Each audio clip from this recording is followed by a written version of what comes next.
everyone. Thanks for joining us for today's webinar to hear about MapInfo Pro version 2021, the new release of our flagship desktop mapping solution. My name is Stacey Grant from Precisely, and I'll be your moderator for today's session.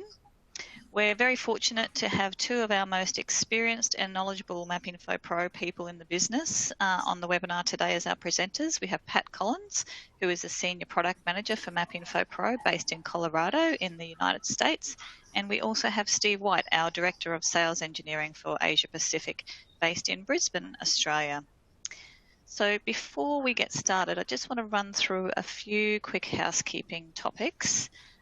So the audio is being streamed through your computer. There's no need to dial in, so hopefully you're all seeing and hearing us by now.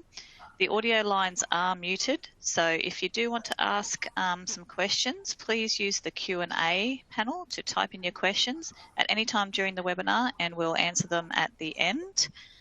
Please specify what the question is about, since we won't see it until the end. If you are having any technical issues, also reach out to us via the Q&A box and we'll look into that for you. If you can't see the Q&A box, there should be a little purple Q&A icon at the bottom of the screen that you can click on to bring it up. We do recommend using Chrome. It just seems to work better with this webinar platform. And you can move the windows around in the webinar platform. You can resize and move them around to set it up the way you would like, so feel free to play around with that. If you do have any issues with the webinar dropping out or something like that, just refresh your browser, or worst case scenario, close it down and log back in again, and that seems to fix 99% of the problems. You'll also notice that we put some resources in there. There's a little resources box down the bottom. In there you'll find a few links that are relevant to what we're talking about today. So feel free to have a look at those now or later. We will be sending a follow-up email afterwards as well with a link to the recording of this webinar, as well as some of those other useful documents and pieces of information. And just to sort of get a bit of interaction engagement with the audience today, we will be asking a couple of poll questions, so we'd really appreciate it if you could answer those poll questions and help us to understand a little bit more about you guys. Okay, with that, I will now hand over to Pat, who will kick us off for today's webinar. Over to you, Pat. Thanks a lot. I really appreciate it. You can hear me all right, assuming? So my name is Pat Collins. I'm the Senior Product Manager for MapInfo Pro here at Precisely. My co-presenter today is going to be Stephen White. He's a Director of Sales Engineering out in Australia. He's been a great resource to us out in that region, and we're definitely very excited to have him here today. So again, thanks for attending the webinar today. Here's a quick look at the agenda that we're going to cover for the next hour. So we've kind of switched up our format a little bit in that I'll be highlighting new features kind of one or two at a time. And then I'm going to pause for a bit to allow Steve to do a demo of those features. And then we'll kind of switch back and forth. So if you could be a little kind with us as we switch back and forth, I'd be very gracious for that. New features that we'll be covering today include expanded file format support, the new select by attribute, time series, smart text, and layer filter tools. We'll also be covering expanded support for tiled web and web feature services. We'll talk a little bit about the MapInfo Raster SDK, as well as multi-resolution virtual raster support. After that, we'll also give a real quick overview of the subscription pricing that was rolled out a couple months ago. And again, feel free to type your questions in as we go along. We definitely have plenty of time slotted in for questions at the end of the session. So thanks again to everybody for being here today, and let's get started. There you go. All right, so I'm going to get started with just a really quick overview of MapInfo Pro for those who might not have seen it in the past.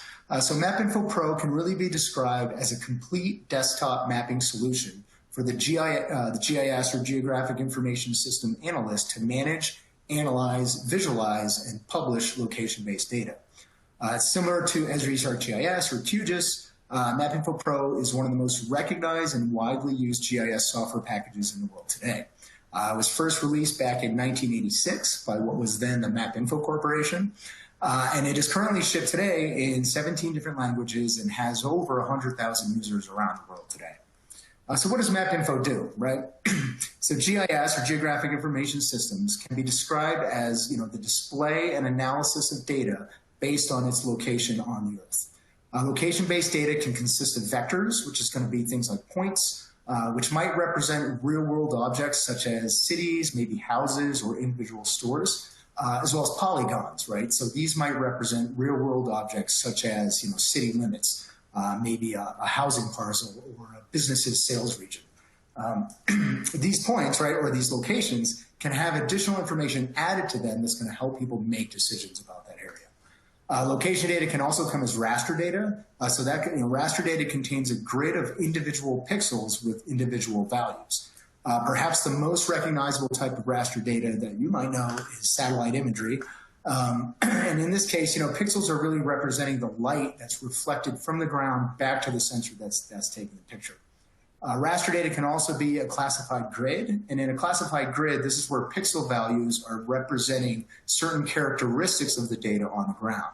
So classified raster, might represent things like land cover as maybe a series of different colors, or heat maps that display, clusters of activity within a region. In either case, bringing together and analyzing these different kinds of information in an area can really produce insights that can be missed without the overall context of location. And it looks like we have our first poll.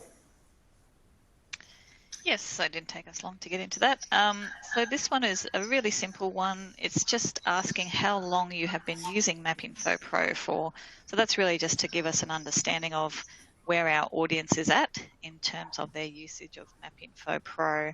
So if you could all please just select one of those options and click on the submit button, and then we will share the results so everyone can see.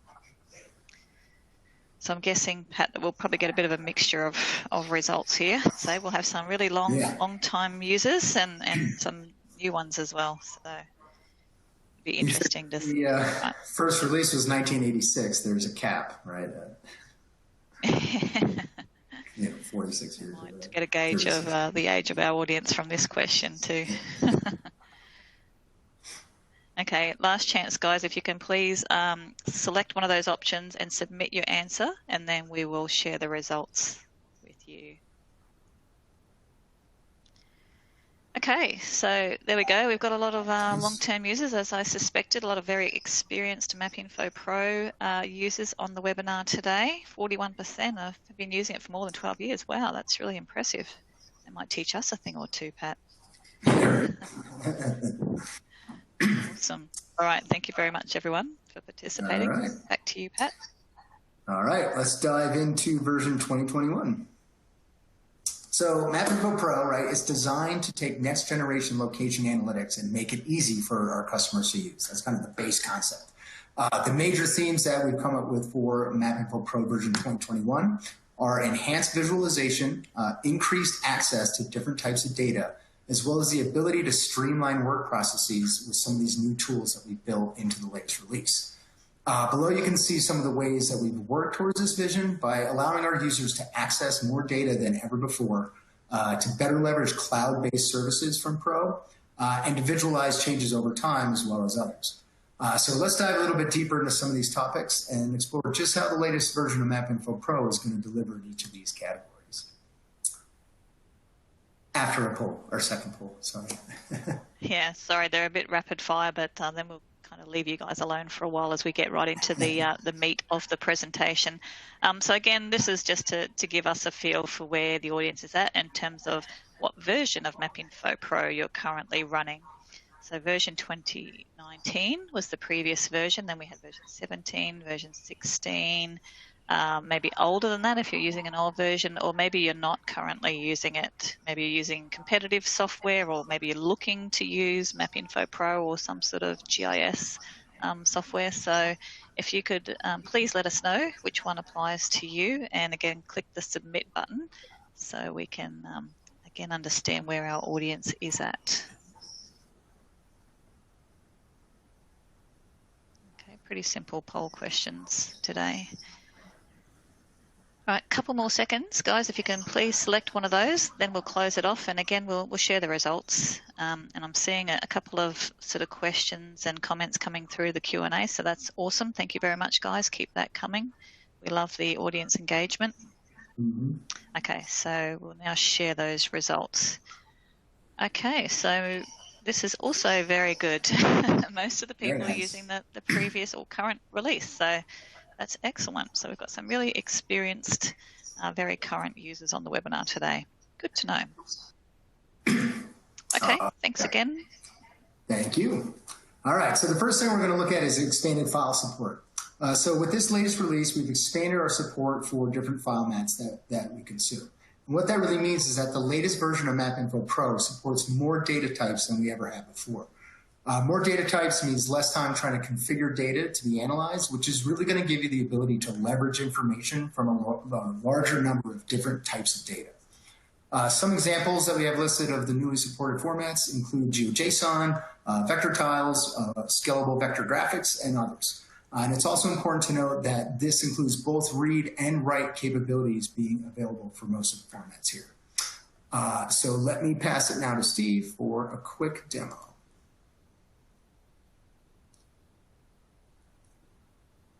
Thanks, Pat. Let's take a look. So if I go into the Open Table dialog here, I can see in the Files of Type dropdown, I now have vector files, OGR. So these are the most commonly used formats that we find are used from the GDAL library. If you want to see all of the OGR formats, you can click on the Show All OGR Formats option, and you'll get an expanded list that shows all the formats that are supported by the library. So the ones that are in the vector files option there, the smaller subset, are the more commonly used ones that we've done a little bit more testing on in engineering. So what I'm going to do first is open up a CSV file. Now, we already have the ability to open CSV files in MapInfo, but this will give us some additional capabilities, such as automatically creating the points for an XY table. So this is Queensland crash locations. I downloaded this data from the data.gov.au website. When I click on open, MapInfo automatically identifies which driver should be used and brings up the relevant options.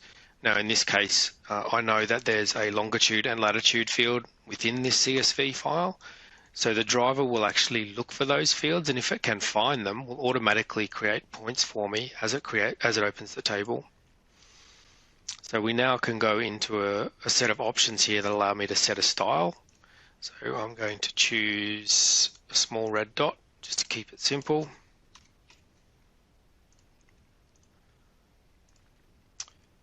I'm going to check the coordinate system. Now I know that this is GDA 94 data, so I'm going to change that. And in the options, I'm going to save a copy as a MapInfo table. If this was a data set like a GeoJSON format that had multiple tables within it, I could also select which tables I want to actually open. I'm just going to click OK there, and we'll see that MapInfo has started opening the source table. Now this is a reasonable size set of data, so it's going to take a little while to open. But the good thing is that it's opening in the background, so I can still continue to use MapInfo Pro whilst that's processing. So now I'm going to open another table. And in this instance, I'm going to grab a GeoJSON. So Corangamite Shire Roads, again, from data.gov.au. And we see a slightly different set of options come up here. There is a help button, which if I click on that will take me to the relevant GDAL support page so I can understand what each of these different options mean. I can go in, I'm now just going to choose a line style that just stands out a bit so it's easy to see on the map. Coordinate system again, I'm going to change to GDA 94. And MapInfo table. Click OK. So this is a much smaller table, so we should see it open pretty quickly. It's going through processing the data there, and now it's opened it onto the map. So if I just go and view entire layer, zoom in a little bit, we can have a look at some of these roads and just double check that some of the attribute data came through, and I can see that down here in my info window.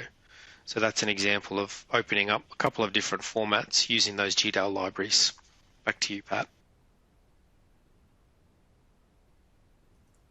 All right, thank you very much. Let's get over to the next slide here.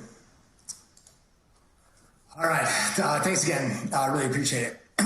So to manage all that new data, right, that we now have access to, we've added some new tools into the program that are really going to allow our users to pull information from their data more easily than they have ever been able to before. We call this the new Select by Attribute tool. People have been pretty excited about it. And what this is going to do is it's going to allow our users to really quickly select a subset of their data based on any number of attributes that might be contained within that data set.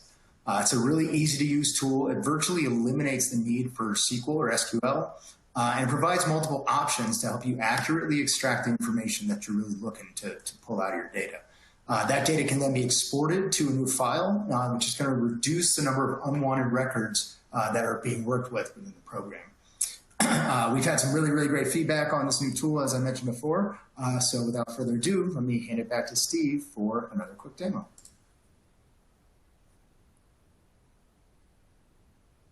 Okay, so we can see that the open operation that I'd executed on the crash location CSV file in the last part of the demo seems to have completed. It was able to identify the longitude and latitude columns within the CSV file, and it's used the style that I defined to create those red dots and put them on the map. So what I want to do now is have a look at the attribute data within that table. So I'll just hit F4 on my keyboard to bring up the Browse Table dialog and have a look in there. So what we can see is we've got some positional information as expected. We've got some information about the nature of the crash, and we also have some year and month and time of day information in there as well. So what wasn't in the table but I've created was a crash date and crash time field. So what I did is I altered the table structure, added a date type and a time type, and then populated those fields using the update column command, and creating a date using the year and month and a time using the hour of day. So the data itself doesn't have a day of month within it. So you'll see that all of the crash dates tend to always occur on the first day of the month. So effectively what this data set is a by month and time of day. So they haven't released the day of month into this data. So what I want to do is have a look at the distribution of data across each of the years within the data set. So to do that, what I'm going to do is I'm going to use our SQL tool, which was introduced in version 2019 of MapInfo. And I'm just going to select from my table, crash locations. I'll give that an alias, so I can use that as a shortcut. And now I'm going to select the crash year, and I want to do a count star, and I'm also going to add a group by clause in here and group by that crash year as well. So what this is doing is giving me a count by year of the number of records that we have. So if I execute that, we can see that there it looks like the data ranges from 2001 through to 2020. And there's a pretty decent distribution of crash records within each of those years as well.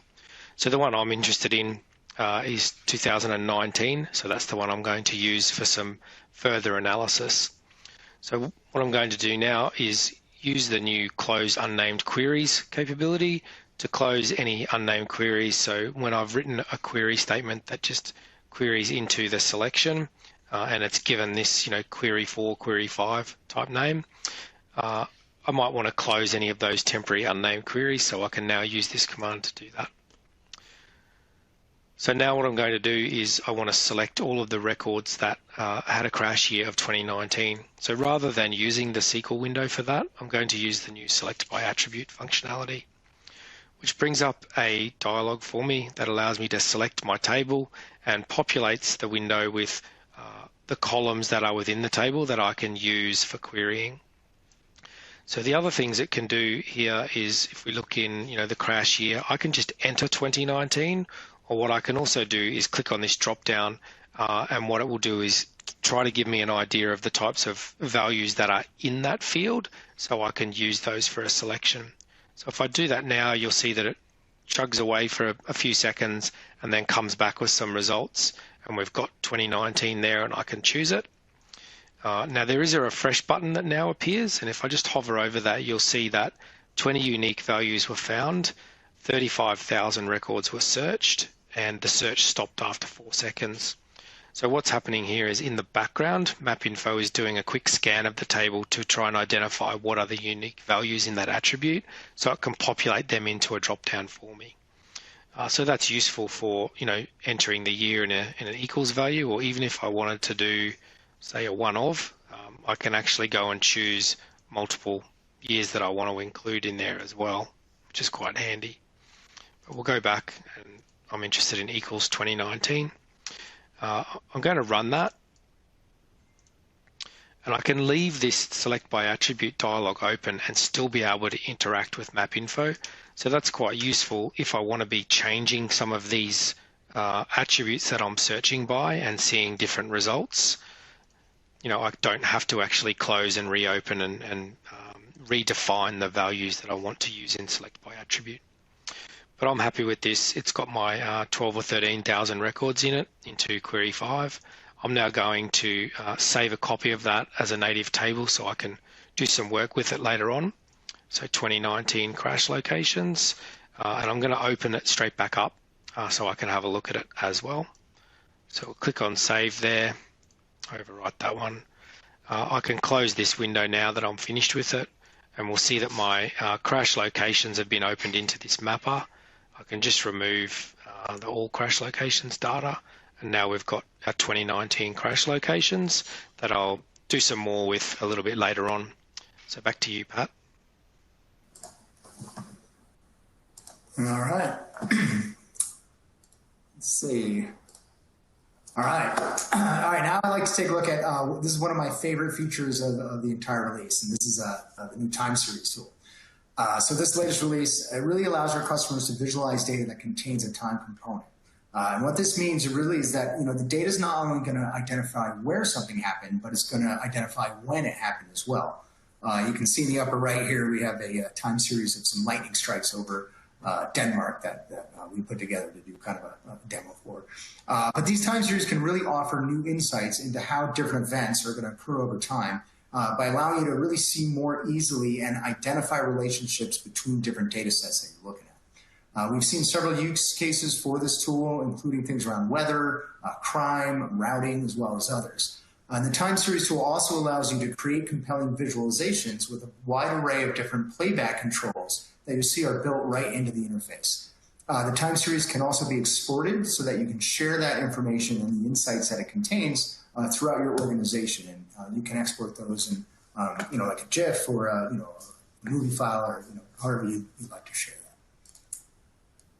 that. On top of this time series, we've also added some new tools that are going to help folks simplify the layout process. And this includes things like enhanced text labels and new layer filter tools, which allow you to quickly filter data layers for optimal display. This allows users to better define and label their maps and ensure that their data is going to display in a way that accurately captures the information that they're trying to convey. So I'm going to pass it back to Steve for another demo.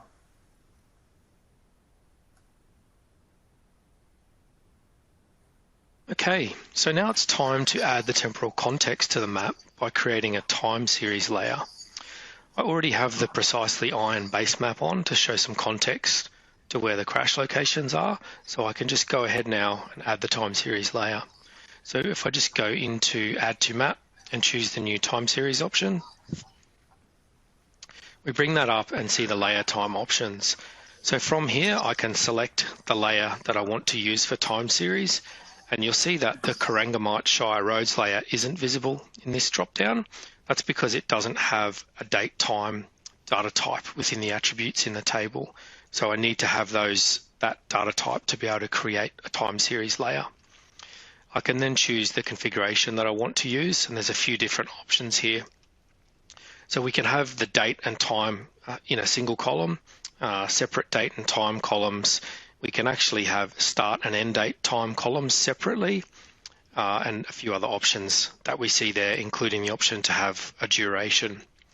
So what I have within my table is separate date and time columns here. So I can select that. Once I've done it, I then need to identify the date and time columns. So first I go and pick the crash date for the date column, and I need to select a time column. And when I do this, we'll see what happens to the extents layer where a calculation is automatically performed.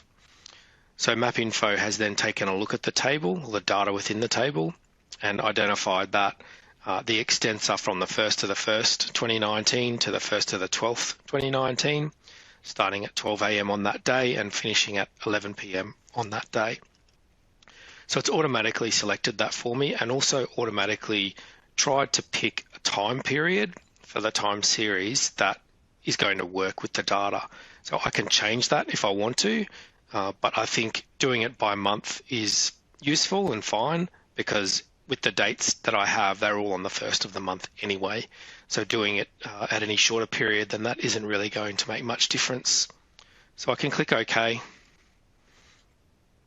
and we get a time series layer created. So what we see now is I no longer am seeing all of the points on the map. And the reason for that is that a layer filter has been applied.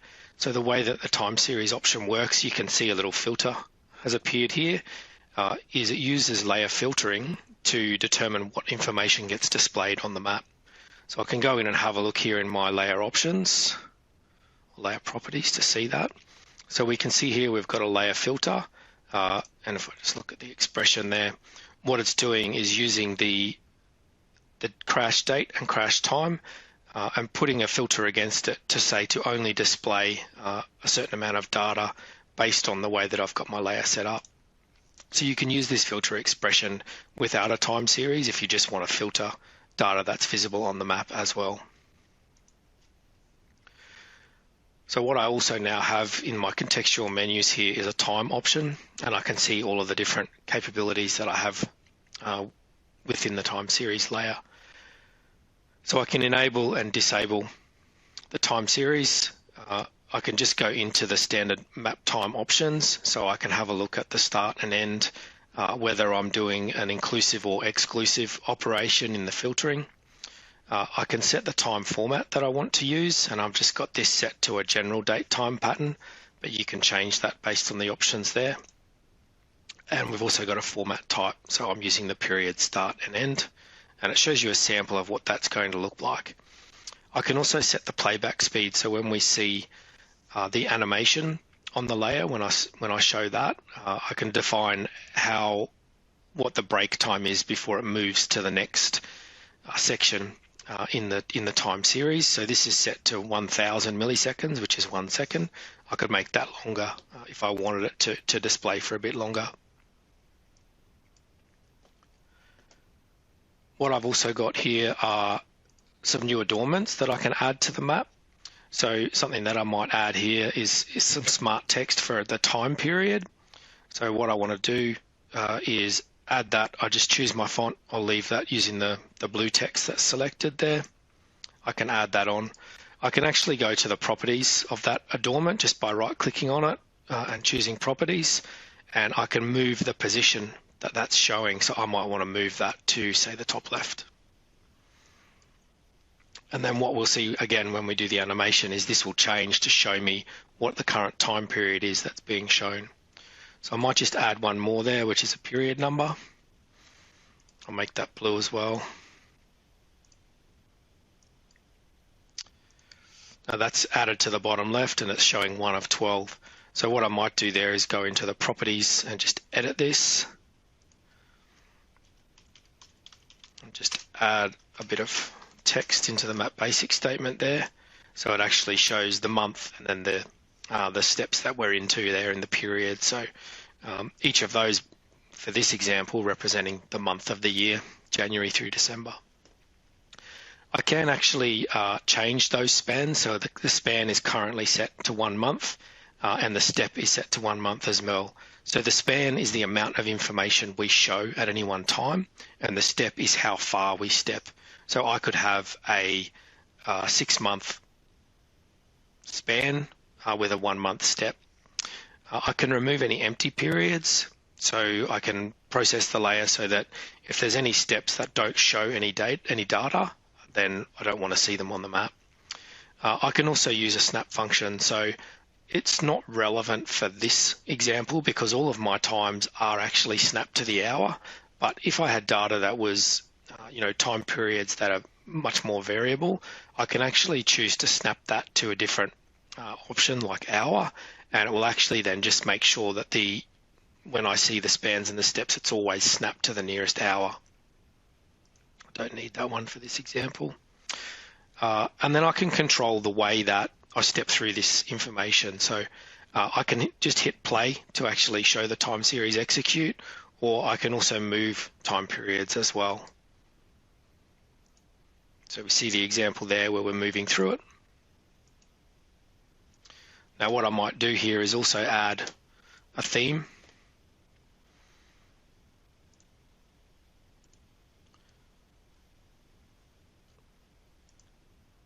I'm going to add individual values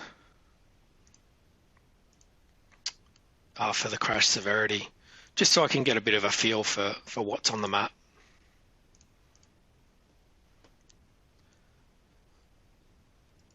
And then I might also add that as an embedded theme legend so I can see it. So now I can actually step through and look at the different information on the slider here. So I can just hit play, and that will actually play the data through for me, and I can see the information changing on the map as the month has progressed. Or I can stop that, and I can actually use, back in the time option here, I can actually move this myself manually, or I can just click in the slider here as well to change the span. So I can change the span that I'm looking at here. So rather than just be the 1 month, I could change it to be 2 months.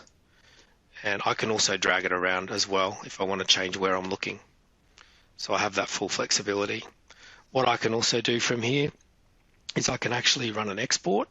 So when I do an export, I can give the file a name.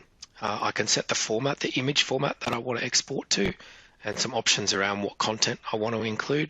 I can also choose to include an AVI, so we'll generate both a set of images for each step within the time series, and also an AVI, which is an animation of the playthrough from beginning to end.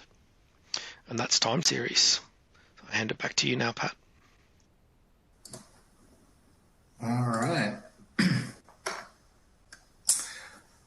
Thanks again, Steve. I really appreciate it. It was a great demo. So over the past release, over the past few releases, we've really developed MapInfo Pro to support cloud-based data and services. We've worked pretty hard to expand our capabilities with this release. We've added the ability to easily reproject our tiled-based web services, and that's going to include the Bing aerial imagery that's available to all MapInfo Pro users. This helps align cloud-based data assets with any data that you might be using that's housed locally. And this is going to improve both the accuracy of your layovers as well as the overall look of your map. And it's important to note that tiled services can be reprojected into pretty much any supported projection that we have here in MapInfo Pro. When it comes to cloud-based data, MapInfo Pro now also supports paging for Web Feature Services, or WFS.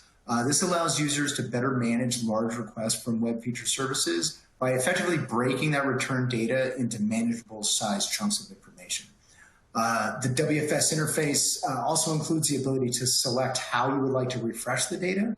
So that means either manually or automatically. And you can choose to, basically as you zoom around a map, you can have it automatically go out and make calls and retrieve that data for you, or you can choose to manually update that data once you get to the area that you're looking to get data over. So with that, I'm going to pass it back to Steve for another demo.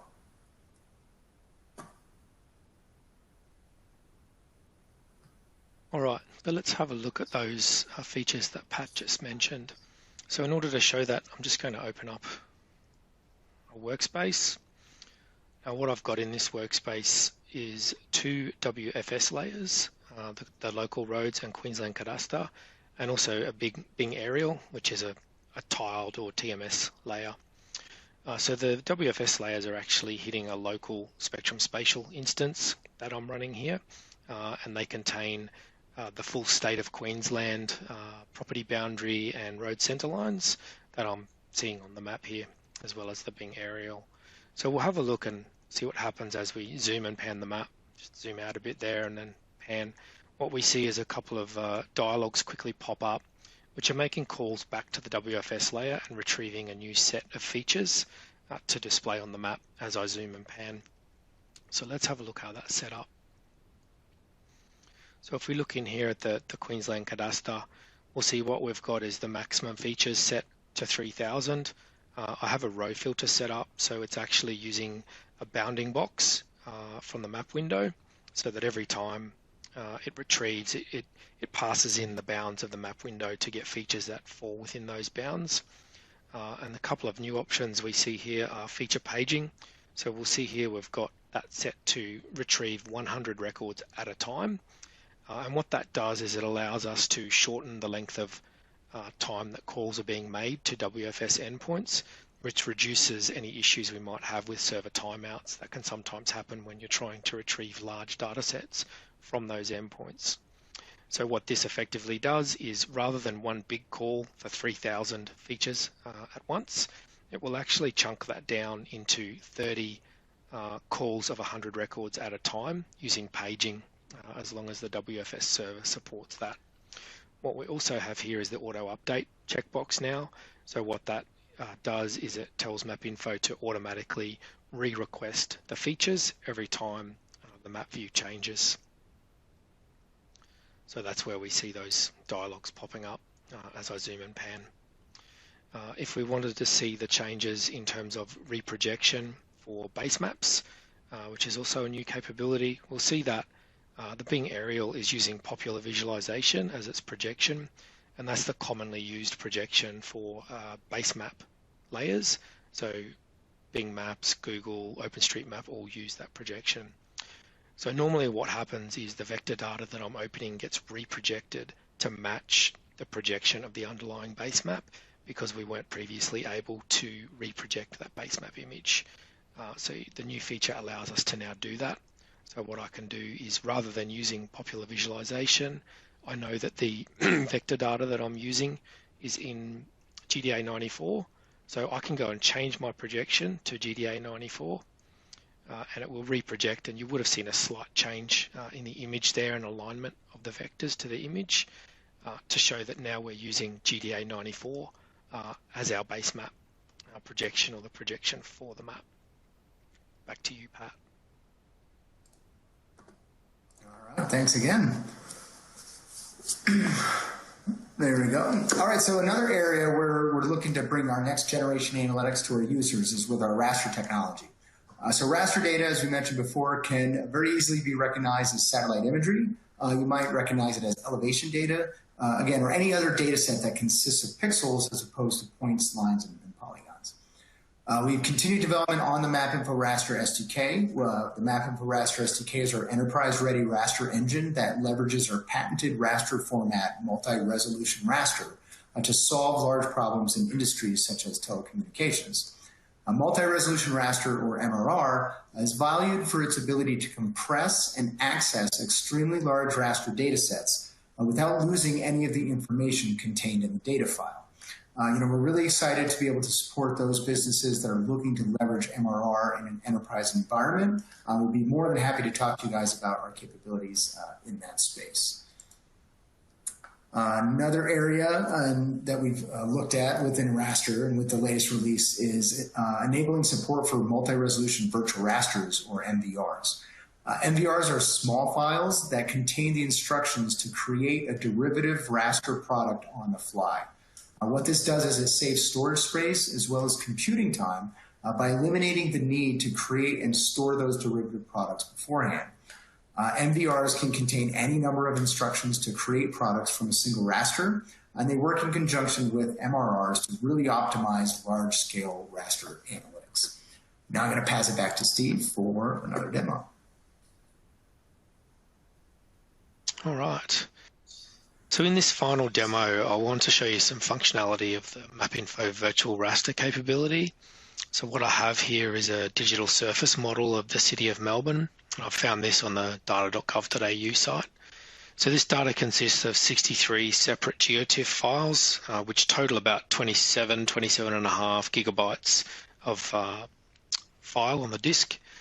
What I've done is I've converted these to individual MRR files, which gives me some better compression, with them now totaling about 14 gigabytes on the disk, but also results in much better performance when I'm moving around the map using the MRR format. Now, it's pretty obvious that these are separate files in a tile pattern, you can see the pretty clear delineation of each of the 63 tiles in the map view. And what you also can notice there is that the color range across the 63 tiles isn't aligned. So this is because each of the tiles has a different minimum and maximum cell value.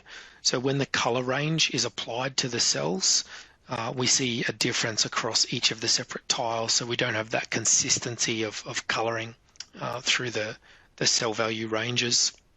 So what I'm going to do here is merge all of these files into one virtual raster file. And the way I do that is I can go to my raster operations menu and choose the merge operation. So when we want to create a merged raster file, we can create a brand new file that will take all of those source raster files and combine them into a single file output. But in this instance, what I'm going to do is create an MVR or a virtual raster. So I'm going to go and select all the files. So all 63 files. I'm doing a union operation, and anywhere where there's overlapping cell values, I'm just going to take the average of the cell values. But the way these are set up, there shouldn't really be any of those. And what I'm going to call it is just virtual raster. So when I click on the process button there, it should execute quite quickly. We see over here, because it's not actually writing any raster data to the disk, it's really just creating a configuration that points to all the 63 sublayers or subtiles and produces a virtual raster, which I can then interact with on the map for zoom in, zoom out, and actually see a nice consistent styling being applied. So that's the example of MapInfo Virtual Raster. Back to you, Pat. Thanks a lot, Steve. That looked really good. All right, let's see. So let's take a quick minute. We'll talk about subscription. So subscription is essentially just a new way to buy and license MapInfo. MapInfo Pro subscription includes both license fees and maintenance fees in one easy price. That's the basic concept. It can be bought as 1 or a 3-year license, and it includes access to all the upgrades, support, and other benefits that you usually are covered under maintenance. On top of that, we've eliminated the standard and advanced versions of MapInfo Pro under subscription. So what that means is that all MapInfo Pro subscriptions come with all of our advanced features right out of the box. And that's going to include access to all of our raster technology, included the patented MLR format and the recently released MVR support. It's also important to note that for customers that do have perpetual licenses and you might be interested in switching over to subscription, you can feel free to contact your sales representative or your partner representative to discuss any incentives that we might have for switching over to subscription. Our goal is really not to force this way of purchasing on anybody. It's really to allow our customers to buy MapInfo in a way that best suits their needs and their budgets.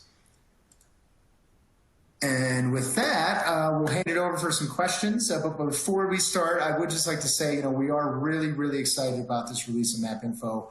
We've had a lot of great support from Precisely as a company and feel that this latest release truly offers some great features and functions that you guys are going to like. So thanks again for taking the time to be here today. And let's see what we have in our questions queue. Let's see. Quite a few there, Pat, so you might want to start going through the list and picking out a few. Yeah, there's one here asking, is there a limit on how many rasters that an MVR can merge? And we actually had this on a previous question as well. We're kind of like, you don't want to do maybe more than like 2,000 at a time, but it's kind of, up to you how many things you want to throw at it and the size of your computer, I guess. But in general, we talk about maybe 2,000 rasters being a limit on an MVR merge. There's another one about, when will other languages be available? Right now, we did just release on October 4th, and the release right now is an English-only installer. We are working on all the documentation and localization projects to get all that done and finished for, the other 16 languages that we support. Our goal is to have all those languages out and done by early 2022. Sorry. The next languages slated to come out after English, I believe, are French, German, and Japanese at this point. Let's see. And Steve, if you want to. Yeah, I see one there, Pat. There's a couple of questions came in around formats. So specifically the GPX or GPS exchange format and KML were asked about, whether or not the GDAL libraries can import those. The answer to both is yes. So we can handle both those formats. I haven't tested GPX myself, but I do know I was talking to Peter Moller, who many of you may know as a MapInfo expert globally, and he's done some testing with GPX and has been able to import those format files in as well. I saw another one also around select by attribute. So when the attribute value is changed, does a new query window open, or does it just refresh the already opened result table? So it depends on how you use the tool. So when I showed it, there was an option to say what I wanted to open the result in, and I just had it set to selection. So that will do that query 1, query 2 type result. But if I change that to a specific name or a named query, it will just refresh the result that I'd created. So yes, it can be done. That's possible. Something also I didn't show was the options at the bottom of that window. So you can actually choose whether or not to show the results in a browser, whether you want to select them on the map, add them as a temporary layer to the map, and even color them differently as well, so they sort of, show up more clearly on the map result. And it will also cycle those colors. If you keep rerunning it, it'll change the color of the results as it goes through. Nice. Let's see. And one, when will Discover version 2021 be released? That's a good question. We could get in touch with Datamine on that one. Put that out. Don't know if John's on the call. There's one here around the time series tool. Can it be export to an animated GIF? Yes, that's an option there as well. It was in the dialogue. I just didn't talk to it, but yes, that's actually possible. What's the basic computer configuration required to run MapInfo 2021? As I experienced some processing issues with 17 and 19. I could get you that list. We do have your information through this, and that would also be as part of the release notes. You hopefully got an email sometime in the last couple of days talking about the new release and kind of where to download it if you're on maintenance. If you don't, you could also send me an email and I could get those release notes over to you as far as the basic computer configuration, but it should work on pretty much any Windows machine. So John's just commented about the Discover release, end of the month. Thanks, John. Oh, there you go. I knew he was here. MapInfo Discover 2021, end of the month. You gave him a plug. There you go. Go get your copy now. And there's some of these, if we don't get through all these, just to note, as we're kind of looking at these, we will compile this is our third session of the day, so we will be compiling all of these questions into a single kind of document. We'll be posting those on the MapInfo communities. So if anybody's not part of the MapInfo community, you can, I think it's community.precisely.com. You can find it there, you can Google it. And it's a great place to interact with, myself, a lot of the engineers, folks like Steve White. We're all in there kind of answering questions. So we will post the answers to all the questions in case we don't get to yours today on there if you want to check it out. Just something to kind of put out there for you. That's a plug for the pro communities too. Been a question about the release notes, Pat. Are they available online, or maybe we can send them out? They should be, yeah. Yep. Yeah. So now that that's in here as a question, we'll definitely answer that, and I can get you a link. I've got your information. I'll send that to you direct. And I also saw one there, Stacey, around the CSV import and the data types for coordinates. So the question is it truncating? Is it interpreting the coordinates as float and truncating them to 3 decimal places? I'd have to take a closer look, but I'm pretty sure it wasn't doing that, or we would have seen all the points sitting on top of each other and looking more like a grid pattern than aligning to the road network in terms of 3 decimal places. So it might have just been a display in the way it was displaying it in the browser window. but I can double check that for you, and we can get back to you on that one, but it should be fine. I see a question. There's been a question about MapBasic as well. Sorry, Pat. Oh, no, you're good. You want to go? I was going to say I saw one. No, I was just saying there's a question. Is MVR supported in Spectrum or Spectrum Spatial Analyst? So the MVR, format and those capabilities, those are capabilities that are available in sort of the raster SDK. If that makes sense. There are capabilities that are available for the file format that aren't necessarily exposed within the MapInfo Pro user interface at this point. And that's kind of the same situation with Spectrum Spatial. Is we're working with those guys right now to sort of align roadmaps with some of the stuff that we've just built to work with them to get that enabled in some of our more enterprise directed products. Sorry to cut you off, Stacy. That's okay. I was just saying there was a question around MapBasic, if you can give a quick update on that. Let's see. You want to read it?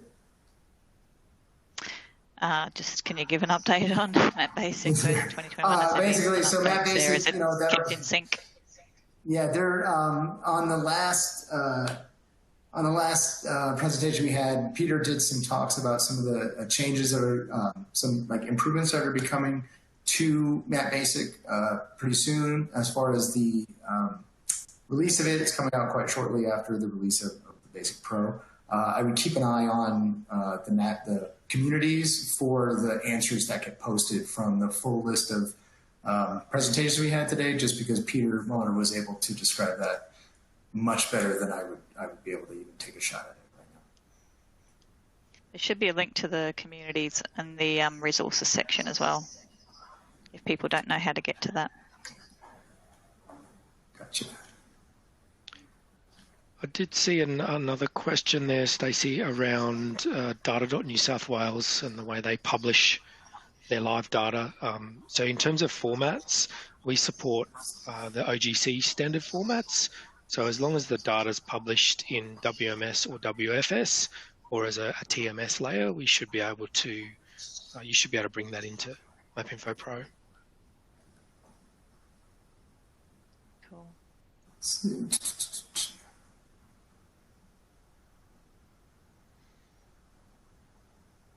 Just reading this one. So data.nsw publishes and shares live data, namely an ArcGIS feature server or map server.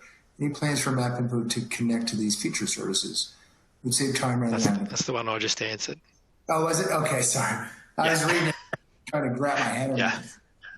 My bad, sorry. Let's see. There's an easy one about where to graph. Comments about time series. People are happy with the new time series functionality, Pat, so... Yeah. Thumbs up from the audience on that one.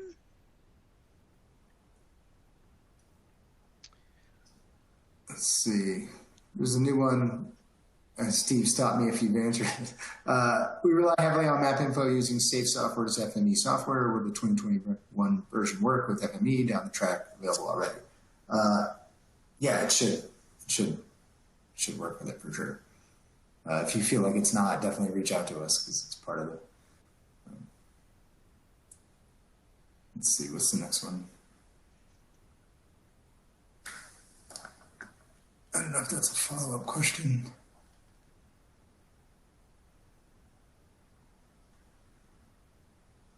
Did you answer the one about can we import KML file into MapInfo Pro? Yes, you can. I did answer that, yeah. Along with when we spoke about the GPX format. So I should be ticking these as I answer them, Stacey. Yeah, so we're not doubling up here. There's just quite a long list that we're trying to scroll through. Yep. Let's see.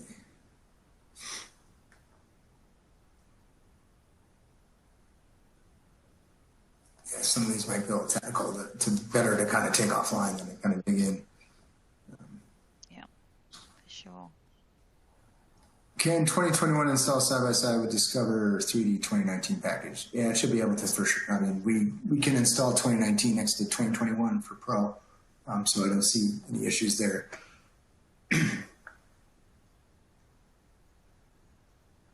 There's There's a question, and this might be throwing a curly one out there, but can you bring in weather data? I'm not sure if that's possible in Australia or Asia Pacific currently. Perhaps it might be in other parts of the world. Question. I think we'd have to maybe take that one offline, depending on kind of the size and type and kind of frequency and all that.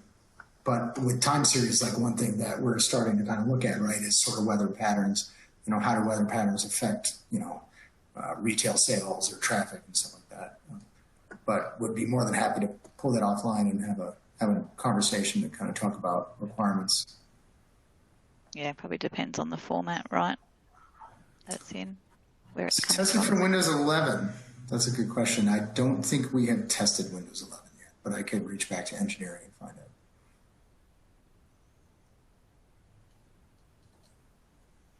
Some good questions. Okay. I think you guys are going to. Cool. I know we got about a minute left, so.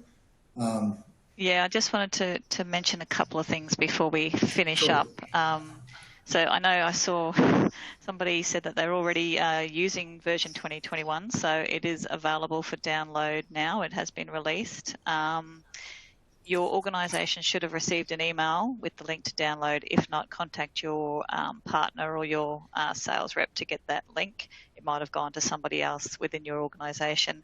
Another option also is to download the 30-day free trial version on our website, and that will get you up and running. It's a full-featured version. It's just time-bombed for 30 days. So once you do get your, you know, serial number and access details, you can plug that in and unlock it. So so that link should be in the resources section as well to the free trial download, which is just on the MapInfo Pro page on our website.